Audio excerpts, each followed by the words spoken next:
Welcome to the Matchmaker Mentor Podcast, the show where aspiring and experienced matchmakers come to sharpen their skills, grow their businesses, and elevate the matchmaking industry.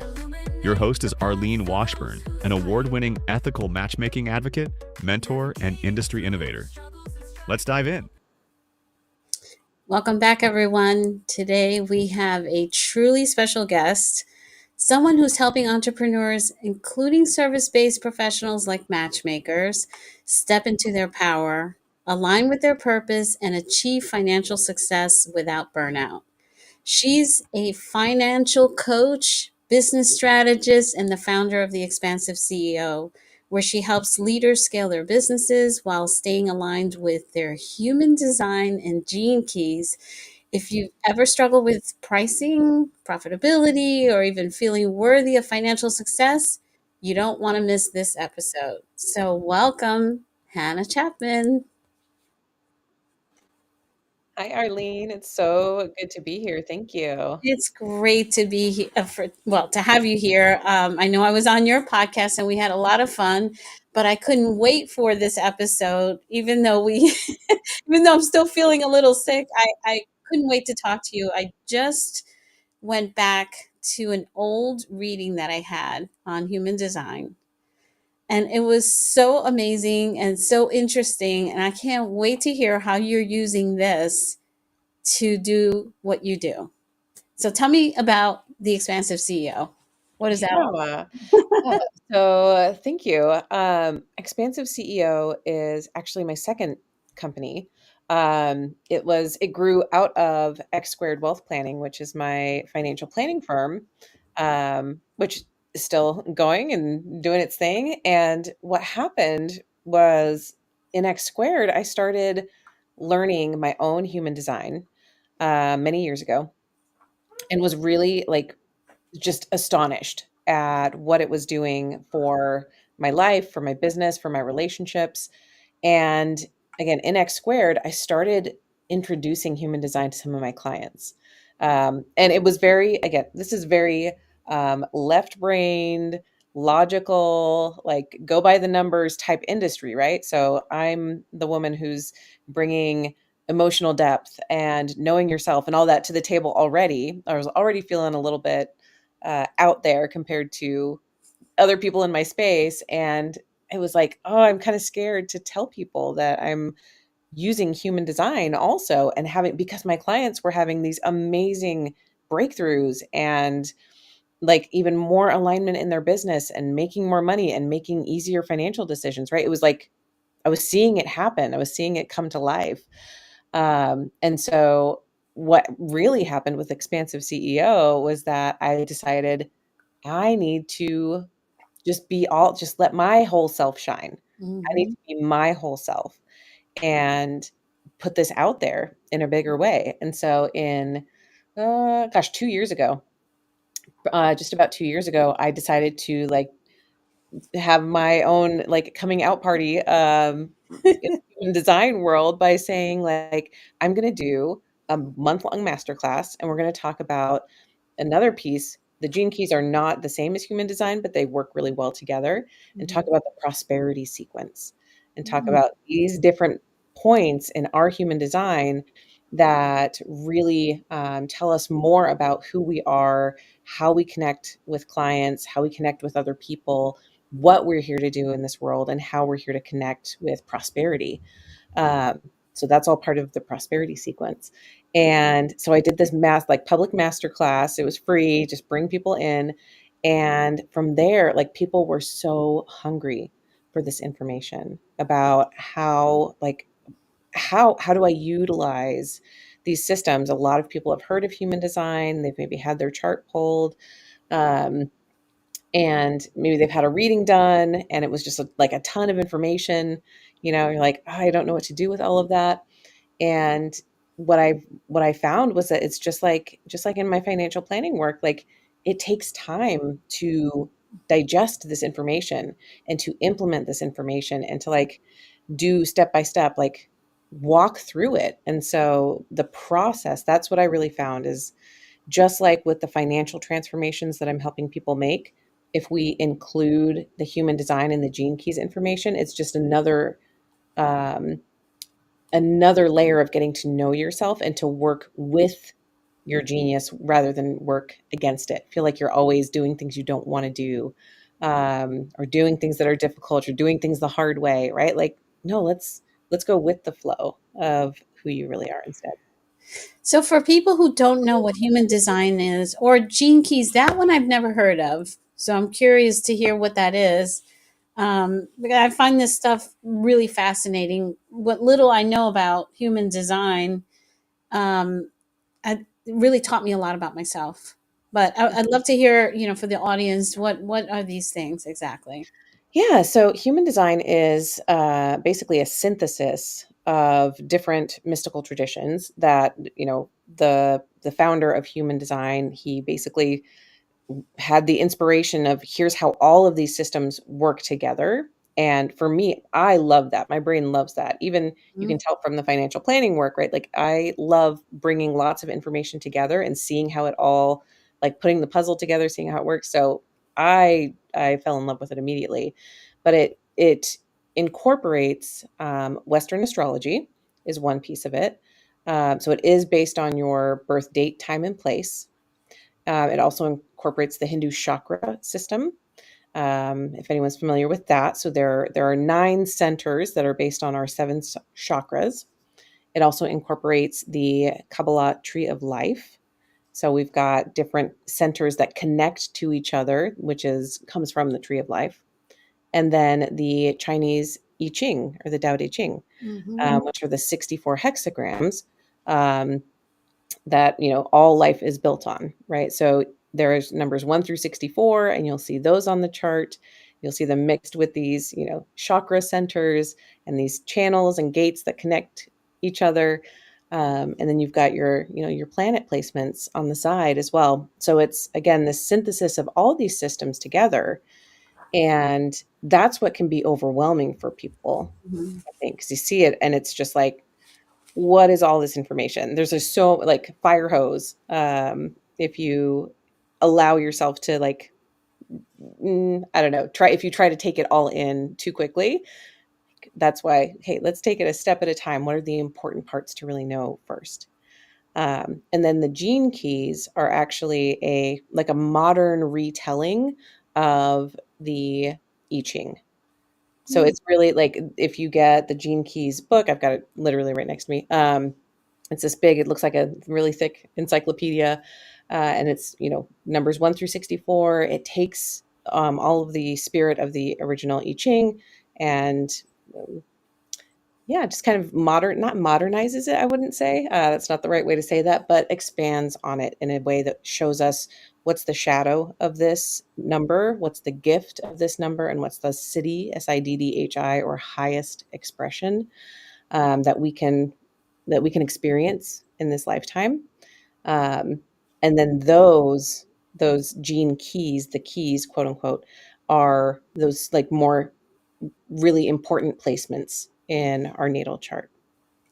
I love how you said you and I have a lot of stuff in common. When I've spoken to you, you say a lot of the similar things. When I first got into matchmaking, when I was a matchmaker, I used to be a closeted matchmaker, and then I became a flaming matchmaker wherever I went. Like, because I went from such a serious corporate world in, the pharmaceutical industry to matchmaking.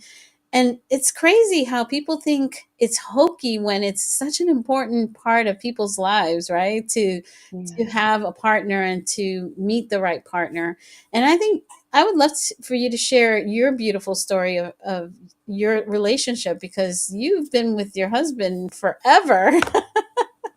I You're have. so young. Yeah, I know. I'm 40, just for the record. So I met, the story is funny. Technically, my husband and I started dating our senior year of high school, like right before our senior year. We started really like hanging out and becoming friends in our junior year of high school. So I mean, I was literally 16 and he was 17 when we started hanging out. And then on my 17th birthday, we started dating. And so that was right at the beginning of our senior year of high school. But we had actually met each other. Like we have pictures and video together from the time we were in sixth grade, and we were both in the sixth grade honor band. We went to different schools, but like the whole city, we lived in the same city, and the city did an honor band, and we both made honor band. So I have this very vivid memory because he had bright blonde hair, like platinum blonde, and it was in a bowl cut because it was the 90s. Um, and he had an alligator skin uh, print trombone case. And so I remember, I have this memory of seeing this kid with white blonde hair with this alligator skin trombone case, like walking past. And I was like, oh, that's interesting. And that's him. That's my husband, Adam. It's so cute. I love that. And it's rare, a lot, for people to have a sustainable marriage when you meet at such a young age. So I think it's wonderful. Yeah. And I'm sure that human design and all the things that you do to know thyself and know your partner and all that really helps, because then you mentioned something about being in flow. And what I realized when somebody did a reading for me, and actually I thought he was going to do an astrology reading, and this is going back to, like, I don't know, 2016, 2018. I had the good sense to record this whole thing. It was 2 hours, and at the time when he started talking to me about human design, he just completely caught me off guard, and I wasn't prepared for the information. And you know what they say, like the student has to be ready for the teacher. And I went back and listened to the 2 hours. I've listened to it like 5 times already. This guy's phenomenal. His name is Verdalus. And he was so on target, but it taught me about myself because I'm a projector. What are you in human design? I'm a manifesting generator. Okay. Okay. I have a lot. Projectors don't have that sustained energy. I have tons of energy. Yeah. Yeah. We get our energy we're only like 20% of the population. Hmm. And oh my God, the things that he said. And I was doing something different back then. And, I went back and listened to it now, and what he said I should be doing, oh my, it's so crazy. So I'm going to do another reading at some point, but I find it fascinating. The thing that really stuck with me, though, was that as a projector, I need to wait to be invited. Hmm. And when you talk about being in flow, when you're just pushing an agenda, and for me, it just doesn't work. People need to invite me in, and I do get that all the time. I just need to be visible and be invited. But that was very interesting. But I'm just curious, how do you use this with financial planning and the expansive CEO? How does that come into play when it comes, with regard to finances and stuff like that? Yeah, it's such a good question. So going back to my husband, actually, I think is a really good illustration of this point because again, we've been together now for 20, it'll be 24 years total. By the time by when August rolls around, it'll be our 24th dating anniversary, and we've been married for it'll be 19 years this year. And over that time, right, we've had many, the way that I feel is like we've had many different relationships Mhm. through that time. Like we've grown and changed in a lot of different ways. But one thing that I didn't know that I was experiencing, I didn't have words for what I was experiencing until I found human design and I learned about my type and I learned about his type. Now, he's super not into astrology at all, and that's totally fine. Doesn't have to be. Doesn't have to be for me to understand myself and for me to understand him better. Um, because as a manifesting generator, I have sacral authority. Sacral authority means I have very strong gut response. Uh, Mm. like hell yes or hell no. No. Right. And it's very visceral. Like I feel it in my gut. So when, anyone who's like, I have to follow my gut. Anytime I haven't followed my gut, I've regretted it, FYI. Mhm. But that was very strong for me. My husband, on the other hand, is an emotional manifester. He has emotional authority, which has to go through a wave. It has to, uh, where sacral authority is very quick, like it's an instant hit of knowing. The emotional authority has to think about it. It has to take time. someone with emotional authority makes an immediate decision, it is the wrong decision. Almost not necessarily all the time, but there is a much higher chance that you're going to make a decision that you regret if you make a decision quickly.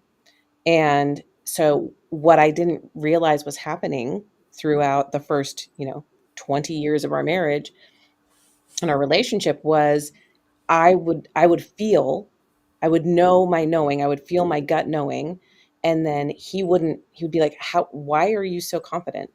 Why or why not? Or what are the pros and cons? Have you thought about this? Have you thought about that? And I would feel that as not trusting me. Right? Why don't you Mm-hmm. trust me? Why won't you listen to me? Why can't, like feeling like my balloon was being popped all the time. Yeah. Right. And for him on the other side, if he gets pushed into a decision immediately, then it's like that is wrong for him. And he'll dig in his heels, and to not have to make a decision quickly, it really feels bad for him. And so when I learned this about us together, it was like such an aha moment. It felt I cried. I Mhm. cried knowing this because I had been making myself wrong for a long time, right? Like I can't listen to my gut response. I have to go through the mental checklist of pros and cons of everything else, right? Like I have to do that because that's what's expected. And it was just such a relief to me to know that I can trust my gut if I can listen to it and feel it. And so then the next several years, I spent time like really getting to know like what's my truth? Where's my fire? Where's my passion? That gut yes, that hell yes is strong. It's like big for me. And I need to follow that over and over. And when my husband and I have to make a decision together, I know he needs time in Yeah. some he needs help. Not in that he doesn't need me to help him make a decision, but he might, when I'm making decisions for myself, he might have those questions like why this, why that. He's not he's not doing anything wrong to me either. It's just he's wrapping it around through his decision making process. And I tell this story because this is your authority, your decision making authority in human design is one of the most important things to learn about yourself. Um, and especially with couples. So when I'm working with couples, which I do a lot in financial planning, I work with couples all the time. Um, Having them talk about finances together, one can be very triggering anyway, right? Yes. There can be a lot of stress there. But then if they then learn that, oh, you guys have totally different decision making styles, and that's okay. Like we'll talk about it and they'll be like, "Oh my god, that's so true. Like remember when you did this and that?" And they'll be like, "Yeah, remember when you do this and that?" Right? Like they can see it in each other. And all it takes is awareness in order to be able to like give someone space to be able to make the right decisions for them and then make decisions together. I could see how that would give you instant credibility when you're talking to a couple and you can tell just by their human design and acknowledge and validate, like, I know you. This is what you need, and it's cool. And I love that you're using this in your relationship as well, because to your point, it's once you know where people are coming from, you find that ease, and you no longer have this crazy expectations, which is what creates frustration, right? Because people want something that they don't really understand, that the other person is not in that frame of mind, they're not capable of doing it. So I think it's amazing. And also finances, I mean, especially if you're dealing with couples, that seems to be like I don't know why, but there's a weird energy around couples sitting down and going through their finances together, and then you have to be in the middle of that. So I don't blame you for finding that thing, something outside of the whole, to just bring clarity. It really, really helps. It really does because I mean, we know like statistics tell us, that finances are one of the biggest reasons that people get divorced, that the conflict happens around finances and then can lead very often to divorce. Um, and when you're dating, right? Like the joke there is that people will have sex before they'll talk about their money, right? Like it's just, So true. it's such a taboo topic. And I mean, it really is true. It really is true. And it can be hard to navigate bringing couples together. We're talking like in a matchmaking sense, bringing those financial discussions to the table and having like I stand in the middle as a mediator a Mm-hmm. lot. And it's one of the things that people often say, when there is a tense situation or and we work through it and they get back to the other side and they're like, oh my gosh, so you're like a marriage counselor sometimes too, huh? I'm like, yeah. I would I'm not licensed, but yet like that's what it feels like in the room many Yeah. times. No, I think you definitely, if you're going to be really good at what you're doing, and when it comes to finances and dealing with couples, there's a lot of psychology involved, and this human design thing I can see as a way of helping to navigate that and being able to speak their language so that they listen and feel validated. I mean, validation's huge when it comes Right. to that kind of thing. So tell me about the expansive CEO and how does that work? Because we, as you know, I train professional matchmakers. These are all entrepreneurs for the most part that own their own businesses. And I'm a proponent of, let's make sure, with that industry, sometimes you have your ups and downs throughout the year, like a lot of entrepreneurs. And it's important, A, to manage your cash flow, but also to invest and make sure that you're doing something with your income to have something to show for it in the end. Because as an entrepreneur, you don't have that 401k unless you start something like that when you have a business, or all the things that you lose when you leave corporate America.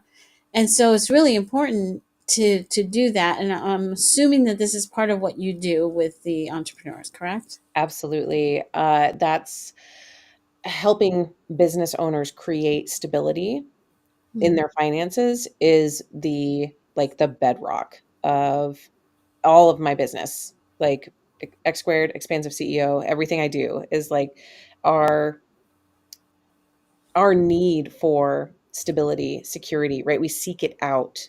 And when we don't have that, it manifests in so many other ways in how we're showing up in our sales calls and how we're showing up for our clients, and how we are, invoicing, putting our pricing out there, right? All of these different things are touched by how we feel about money. Mhm. And so there again, there's this tie between how we're feeling and what we're doing with money. And so what I did when I created Expansive CEO, a piece of it was that, okay, a lot of my clients in X squared have money to invest, um, or their businesses are like doing really great. And they're like, I have all this extra cash flow. What do I do with it? Right. And we're doing like all the financial planning. But I was also then reaching a lot of people who needed to build those stability systems, right? They didn't have the financial systems yet. And they again maybe are making revenue but don't know where to put it, don't know how to save for their taxes, don't know how to pay themselves appropriately. That could look like they're stashing cash and never paying themselves, or they're not pricing their services appropriately to be able to pay themselves. Right. So I was just noticing all of these things. I'm like, oh, well, we can teach, like, I can teach that. Mhm. That's just information that you need. So, first is the intellectual information of here's how you set up your finances. Here's how you understand what it costs to live your life and to run your business. And then here's how you understand how to price your services in order to cover all of your needs, plus learn how to save for your taxes. Um, all of those aspects of you know the financial foundation of how do you create stability for yourself within, like you said, entrepreneurship, which can be a very ebb and flow Mhm. environment, right? Big months and nothing for some time, right? Like Yeah. that's how it works for a lot of entrepreneurs. How do you create stability within that environment? That's a big piece of what I do in Expansive CEO. What are some of the tips that you provide? And is there like a method that you follow? I'm trying to think of the name of the book that I read a few, like a few years ago, where he had all these different bank accounts that Oh, profit first. profit first. Yep. And then way back when, maybe before you were born, there was a company called, I think it was like A.L. Williams, and it was like pay yourself 10% first or something. I don't know. Like, what is there like a method or something that you recommend for entrepreneurs and how to manage their cash flow? And then I want to talk about like when should they hire and how to go about that. That's such a huge step for people to put somebody on payroll, and it's so nerve wracking. So, Mhm. what do you say on that? Yes. So I really enjoy Profit First. Mike Michalowicz is Hmm. the author of that book. I've recommended it many, many times. And I actually help my clients to implement it in certain ways. So I'm not a Profit First professional. There are specific, like you can go through training and whatnot and be listed on their website. I don't know if there's actually training, just paying a licensing fee maybe to be listed on the website as a Profit First professional. So I don't put myself out there in that regard because I do think that the amount of accounts that they typically use is overwhelming for most people. So what I've done is taken, from that system and distilled it down to what is actually most helpful for, especially for people who are solopreneurs or maybe have one or two employees, right? Like have a small firm. Um, because again, like having 15 to 20 different accounts is overwhelming. It's too much. But I have four, right? So I use a four account system for each of my businesses, and then I have my payment, my own owner's draw account is at a different bank, and then I have a tax savings account, right? Like I use the system myself Hmm. in this pared down way. And what it does, like the essence of the Profit First system, the reason I love it so much is that Mike Michalowicz's stated goal is to get entrepreneurs out of what he calls entrepreneurial poverty, which Yeah. is where you're paying everyone else, you're paying all the bills for your business, but you're not paying yourself. And so you're running this giant machine that's exhausting you, and you're not even able to pay your bills easily. You've got your credit cards are running up, right? And all of this. So that was the shift he wanted to help make, which really aligns with my heart as well. Hmm. Hmm. And in that system, in the like if you're in the 0 to $250,000 of revenue, like total revenue in that system, he says that you should be able to pay yourself 50% owner's pay, like right Wow. off the top. You should also be able to save 15% into a tax savings account and then pay yourself 10% in profit as well into a profit savings account with 30. So that leaves 30% that goes 35%. I think that would go into operating expenses. So that's going to be your subscriptions for, whatever you need, your marketing budget, um, uh, your bookkeeper, or whatever it is, your expenses for operating, that's going to be in that 35% range, or should be, right? So that's when people come to me and we start looking at it, what happens a lot of times is that somehow their expenses are way higher than that. They're Mm. like, there's no way I can pay myself that much, right? That's just that's like not going to work. Or the profit might be 5% actually in that, yeah, because it's 30% opex, 5% to profit.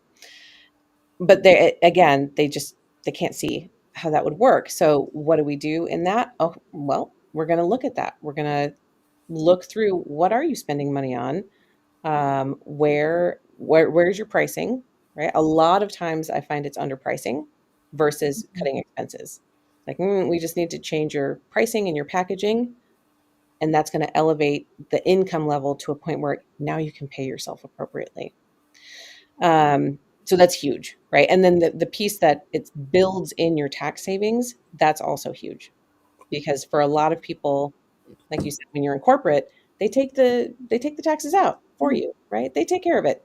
No one's taking care of your taxes for you anymore. You have to do it for you. But with this system in place, you get to start seeing, okay, this is my target, these are my goals. So when you say, when is it time to hire, there's, you can look at that too. Like, oh, well, right now I've made, 300 or 350,000, and I've got excess income, we'll say in quotes. Uh, and I'm doing too much, right? I feel it. Like, usually you're going to feel that in your system that you're doing too much stuff. Yeah. You need to get stuff off your plate, or you're doing so much admin stuff that you're not able to take on as many sales calls as you want to take on, whatever that balance is. Or you're literally like, I just want to have more time. I don't want to be spending so much time doing all the stuff. I want a break. All right, well, now let's look at your expenses. Maybe now your expenses are actually too low, quote unquote, too low, and you have room to bump them up. You have room in your expenses. You can increase your expenses to hire that assistant that you need, or hire that salesperson to take those sales calls, right? And we can tell that by looking at the overall structure of your cash flow and your budget. What percentage of your revenue should you consider for, staffing and employees? Like, what percentage of that would you say is appropriate? That is, I feel like that's hard to estimate, just like not knowing more about a person's process or what their goals are. Hmm. Um, but as long as it fits within that, again, if you're in that zero to $250,000 range, fits within that 30% OpEx bucket, you don't want your staffing to be 50% of your revenue. Right. Like, that's way too much. We don't even really want it to be 30% of your revenue, because then you don't have room for the marketing, for, rent, if you have to pay rent, like all of those other expenses. But people cost money as well, right? So maybe 10% is right, maybe 15% is right for your business. It's going to depend on the other factors, right? So when you work with individuals who are entrepreneurs, do you give them a structure for what percentages of what they should be spending on different things so that they have a cohesive business? I mean, I'm sure there are trends like, whatever, on average, you should be spending X amount on marketing, or so people have permission or don't overspend, right? Because sometimes they're like, oh, I probably shouldn't spend that money. But yeah, maybe you should, because if you don't market yourself, or I don't want to pay a salesperson, well, maybe you should, or you're gonna have to do all the damn sales yourself. Like, and how to structure this. Is that the kind of help that you provide, or is it strictly just letting them know where to invest their money, whatever excess money they have? So in X squared wealth planning, we talk about investing, right? I cannot talk about investing in just like a pure expansive CEO contract, Mm-hmm. because Mm-hmm. that needs to be, safe Separate, yeah. and compliant. Um, if you are a client of X squared, we can talk about everything, right? So we Right. can go into the business, look at your, where you're spending money, what you're spending money on, how that aligns with your goals and what you really want to accomplish in any given year. And then also see how it ties to your personal wealth and personal finances, and then the investment piece, that can all be together. If we're strictly in expansive CEO and looking at the business coaching, human design coaching, expansive CEO program, any of that side, we are looking at, like, I want to see the details of your expenses. We're going to go through, we are going to comb through, we are going to look at everything. We're going to, if you have QuickBooks, we're going to look through your QuickBooks and see what's sticking out. And again, we're going to see how everything fits into that overall structure. Let's say you're making $500,000 a year in total revenue. So you've got a little bit bigger bucket, and your expenses should be around 40% total, right? So the bigger the revenue number, the bigger the expense percentage as well. All right, well, are you again, are you light there? Are you doing all the sales calls yourself and you're exhausting yourself and your expenses are at 25%? We have room. We have room to put that out there. On the other hand, sometimes I'll see people who also um, love to learn and love to have coaching and love to, all of those things. And then they're spending 40, 50% of their budget, of their total revenue on some of those expenses as well. And so a lot of times we'll work through that as well. So sometimes I'll have people say, I want to spend less. And so I'm going to use you as a buffer to Hannah, like this opportunity is coming up. Can we talk through it just so I can like give myself like a minute, right? Rather than jumping into the next coaching program, Yeah. which is very, very common for entrepreneurs as well, partly because a lot of times it can be lonely in entrepreneurship. And so being part of a group, being part of a coaching program, sometimes that provides that camaraderie that we're looking for as well. So it's not to say that that's not, I fully support, endorse, have benefited immensely from coaching and masterminds and cohorts. And there's also the understanding, what your goals are and what's possible, feasible, appropriate for you at any stage, in your business. If you're okay taking on debt for it, that's great. If you're not okay taking on debt for it, then hey, we need to like talk about what that looks like, and you need to be able to have offers that are going to make the money in order for you to be able to pay that debt. Yeah. Yeah. Because I'm a big believer of continuing education. I think that people need to do something every year to expand their knowledge, but not, well, sometimes, I have had people go into debt to learn something and then quickly come out of debt because of what they learned. But Right. making those decisions sometimes is, hard because you don't know. Like one time I invested $15,000 on a program about speaking, and I'm like, yeah, I don't think this was worth it, but okay, I'll bite the bullet. I'm like, you gotta, if I want people to invest in me, I have to be investing too. I think energetically.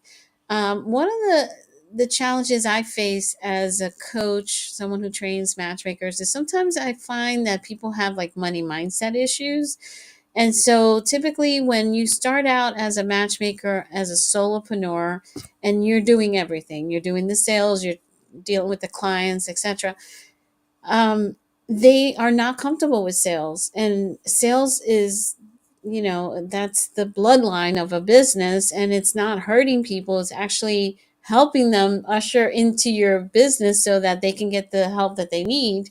And also with pricing, they price their services so low that they burn out, because how many clients can you take just because you want to be at that price point, when in fact you need to be at a different price point? And so do you work with people about how to get their money mindset right, and how does human design and all this other stuff that you're using come into play? I would imagine that might help.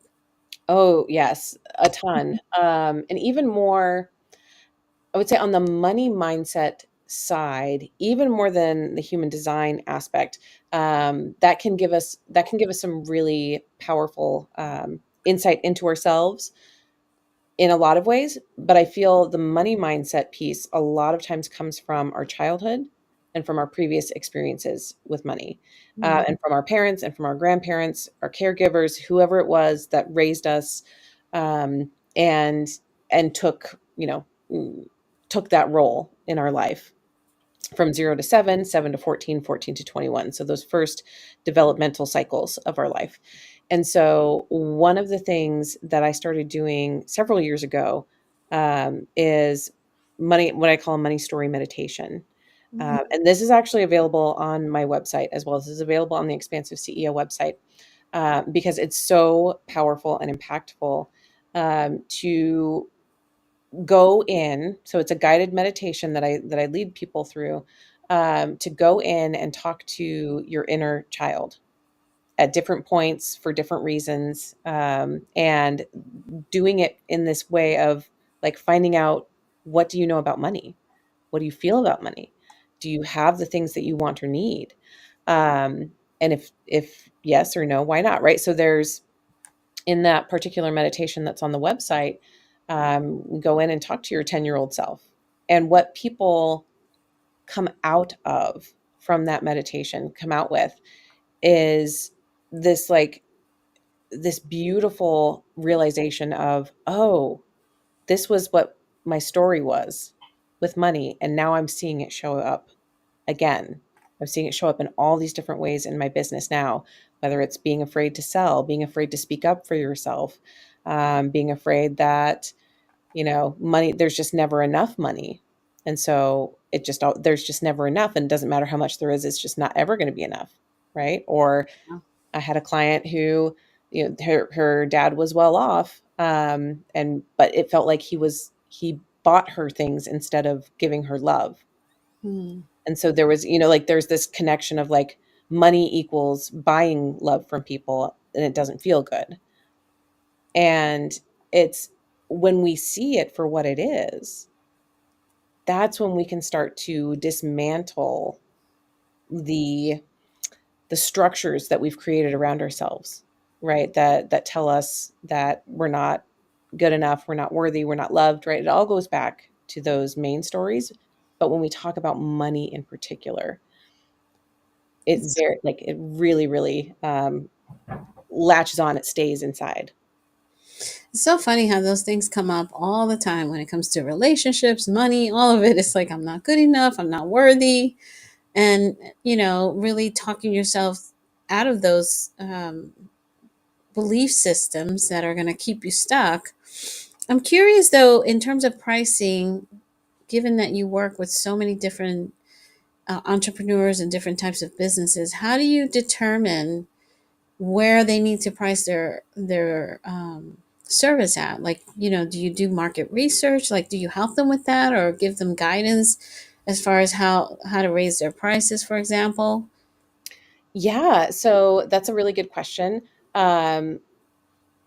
I don't know everything about every industry, right? So like right off the bat, I don't claim to be an expert in all service industries, but I have a pretty good idea of baseline, what different things are in different areas. It depends on what area of the country you're in, or, if you're in a different country, like there are norms, right? I have norms in the financial planning world, and my prices are above that, right? I am a premium rate in financial planning, and I know that.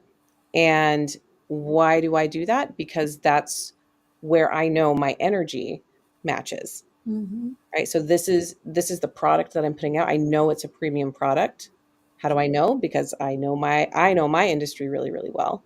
And I know how much of my own time, effort, love, energy is being poured into this, and what it's going to lead to on the other side for this client, right? So I know my pricing is premium for my industry, and I'm good with that, and I make the sales that I want to make.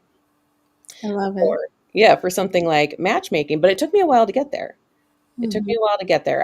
It took experimentation, and it took having my prices be too low for a long time, and exactly what you said, like taking on a lot of clients and then being like, I cannot do this many plans at once. It's too much. I need to shift, right? So I need to be doing, because I was doing the same amount of work for a lot less money. And so I raised my prices, felt how that felt, like, still not, it feels better, but not quite right.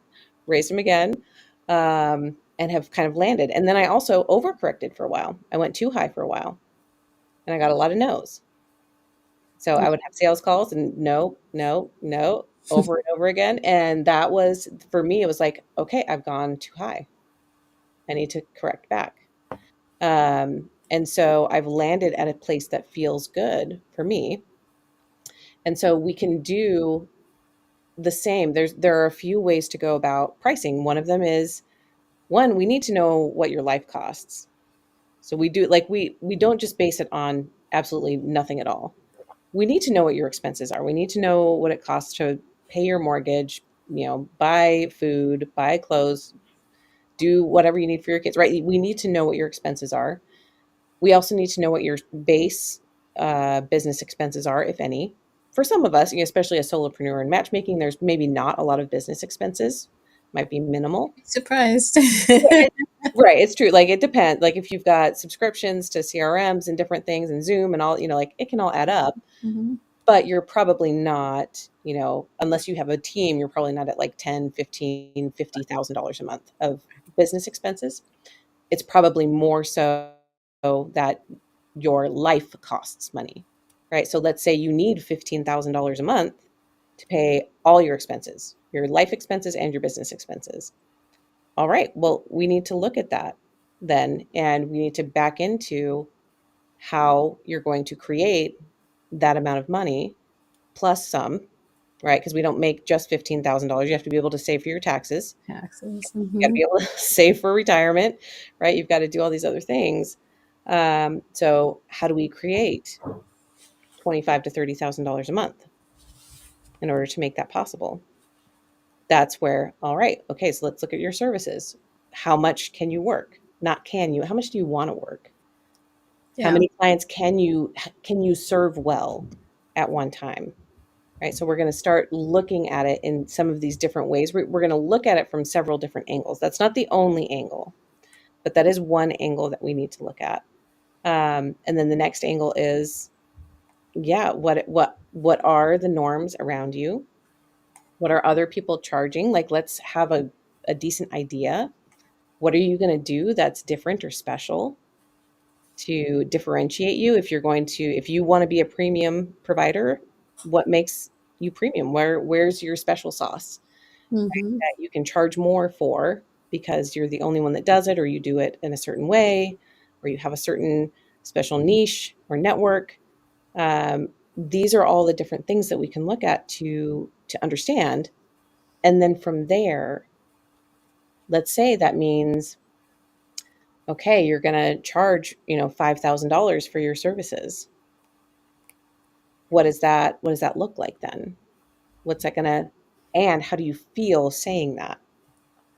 If you say to someone, okay, well, it's going to be $5,000 for this contract to work with me for this long, then are you going to be able to say that? Are you going to throw up in your mouth a little when you say it? Like, Good luck finding somebody that charges that little, because it's a lot of work. Matchmaking is a very tough business. yeah. Well, and then in that case, maybe it is. If it's what's a more norm? Like, do people charge 15, 20, $30,000? Yeah, depending on the area that you're in, but it's usually a lot. It's usually more than 5,000, because if you really think about it, matchmaking is one of those services where someone maybe reaches the age of 40 and they're single, and they're going to hire a matchmaker for 6 months. And within that 6 month period, it is the job of the matchmaker to find qualified people to bring forward to this individual. And for every one person that they introduce to them, they may have interviewed 10 or 20 people and only one person was qualified. And so it's a lot of energy that goes into bringing the right people forward. Now, they can't promise you that you're going to have a successful relationship, but they can bring you qualified people, which is what you're hiring them for. And it takes a lot of work, and you do pay recruiters and you pay referral fees. I'm going to talk more about that at some point so people understand what matchmaking really is. And yeah, and you want whoever is working for you, you want them to be paid well enough that they are whole and that they can, not have to take more clients than they need to, so they can give you the proper service that you deserve. I think anybody wants that. If I'm gonna hire someone, I want them to be okay to do the work that they're being hired to do. So yeah, it's very Right. interesting. Um, there's so much I want to talk to you. I mean, I can't believe it's been an hour already, almost. Okay, like this is crazy. So we're definitely going to have you back on the show. But before we go, is there any one final piece of advice that you want to share, particularly with matchmakers, about just anything, like how to step into their full power and as business owners? because what you just shared just now about pricing, I think people are going to go back and listen to that and take notes and go back and listen again. But is there anything else you want to share? Oh gosh. The thing that always comes up for me is just this knowing that there is enough. Right? There are so many people in this world there, and for matchmakers specifically, there's so many people that are looking for love and for relationships and who need help with that. And this knowing, this deep knowing that there is enough for everyone. Right? There's enough for you to experience beautiful prosperity and abundance. That's there. That's there for you. There's nothing nothing in the universe, right, that's telling you that's not true. And so in all of the ways that might come up to feel like that's not true for you, those are all those places, those money stories where we can lovingly look at that and love it back into wholeness, to know that, hey, if it's true that the universe is abundant and the universe is giving enough for everyone and it's ever expanding, then that's true for me too. And all I have to do is figure out how to get out of my own way. I love that. That's so beautiful. And where can listeners go to learn more about you, get financial breakthroughs, and work with you? Well, my main website that will take you everywhere you need to go is hannahrchapman.com, HANNAHR Chapman, CHAPMAN.com. So that'll, direct you to Expansive CEO. It'll direct you to X Squared as well. And if you go onto the Expansive CEO website, I have a special offer and code for anyone who's listening to this particular podcast. You can go to the Money Story Meditation. It's normally $11. But if you're listening now and you want to go get that for yourself, you can get it for free if you use the code Matchmaker Mentor. And you'll just put it in the cart and you'll be able to download that and start to open up to some of your own money stories. So I really wanted to offer that to your audience so they can experience it for themselves. Amazing. Thank you so much, Hannah. I really appreciate all your wisdom that you shared today. And I know the audience is going to really value everything that you've shared. And to our listeners, if you love this episode, be sure to subscribe, leave a review, and share it with somebody else who can benefit from this message, because it was so good. Thank you again, Hannah. I really appreciate you. Thank you, Arlene. Thank you for tuning in to the Matchmaker Mentor Podcast. If you enjoyed this episode, don't forget to subscribe, leave a review, and share it with fellow matchmakers and friends. For more resources, training, and inspiration, visit lovepromastermind.com and follow us on social media. Remember, matchmaking isn't just a career, it's a calling. Let's keep building connections, changing lives, and growing together. Until next time, stay inspired and keep matching.